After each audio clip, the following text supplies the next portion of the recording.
मेरे प्रिय मित्रों, ध्यान से सुनिएगा। यह आपका कर्तव्य है जिस किसी अगुवे के द्वारा आपने जीवन को पाया है, आप आशीषों को पाया है, आप चमत्कार को पाया है, आप उनके प्रति आपका क्या कर्तव्य होना चाहिए। पौलुस सुसमाचार कलीसिया के लोगों को सुनाया, और ना सुनाया होता तो अंधकार और मृत्यु की छाया में वो डूब जाते, उनका अस्तित्व खत्म हो जाता। लेकिन मकदूनिया की कलीसिया ने पौलुस के प्रति बड़ी विश्वास योग्यता, बड़ी ईमानदारी के साथ उसकी मदद करते हैं। आज क्या इस प्रकार का आपके जीवन में इस प्रकार का विचार है क्या? जिस किसी अगुवे के द्वारा आपने जीवन पाया, वचन को पाया, सुसमाचार को पाया, मसीह में आपका पालन पोषण हुआ, तो आप उनके प्रति आपका उत्तरदायित्व क्या होता है?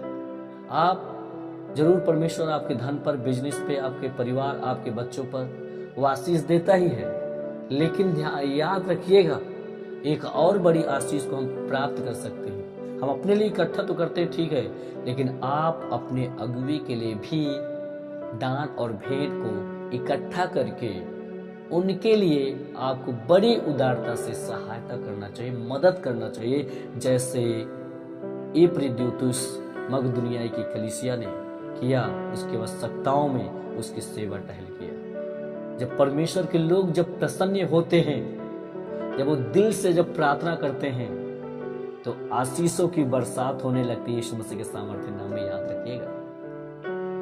एलिय्याह बड़े हृदय की गहराई से उसके जो सारपत नगर की जो विधवा थी एलिय्याह ने उसको ग्रहण किया, आशीषित हुई। और यहाँ पे मकदूनिया कलीसिया तो पौलुस की सेवा किया, उसके हृदय से निकलने वाली प्रार्थना, उसकी हर एक कमी घटी को पूरा किया। याद रखिएगा, जैसे मकदूनिया कलीसिया इपफ्रुदीतुस के हाथों में पौलुस की तरह भेंट इकट्ठा करके पहुंचाया, उसी प्रकार आप ये मत सोचो कि कलीसिया बंद है, जब खुलेगा तभी हम जाकर परमेश्वर के राज्य के लिए बोएंगे। नो, आप फिर विश्वास योग्य नहीं है। तो क्या हुआ?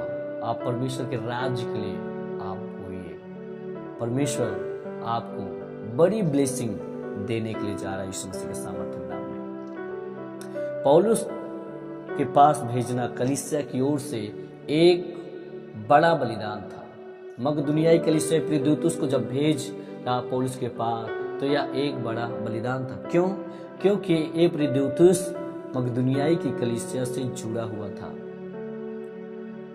क्योंकि वे उससे दिल से जुड़े हुए थे। अपने प्रिय कलीसिया को छोड़कर जाना यह एक बड़ा बलिदान था। याद रखिएगा, विश्वास योग्य व्यक्ति अपने अगुओं को धोखा नहीं देते। वे हर एक और हर एक समय दूसरी बात नहीं करते हैं। जो विश्वास योग्य जो सेवक है, वो अपने अगुवे को धोखा नहीं देते। वो हर समय अपने अगुवे के प्रति ईमानदार होते हैं। वे दूसरी बात नहीं करते हैं, न उनके पीठ पिछाव दूसरी बात करते हैं। उनके भरोसा को, उनके यकीन को नहीं तोड़ते हैं जो सेवक लोग हैं, और वो जवाबदारी बन जाते हैं। मेरे प्रिय भाई बहन, वो अपने अगुवे के लिए ईमानदार और अपने अगुवे के लिए जान देने तक भी विश्वास योग्य रहते हैं। अपने जीवन को दांव पर भी लगा देते हैं। जैसे इपफ्रुदीतुस ने पौलुस के लिए अपना प्राण को जोखिम में डाल दिया।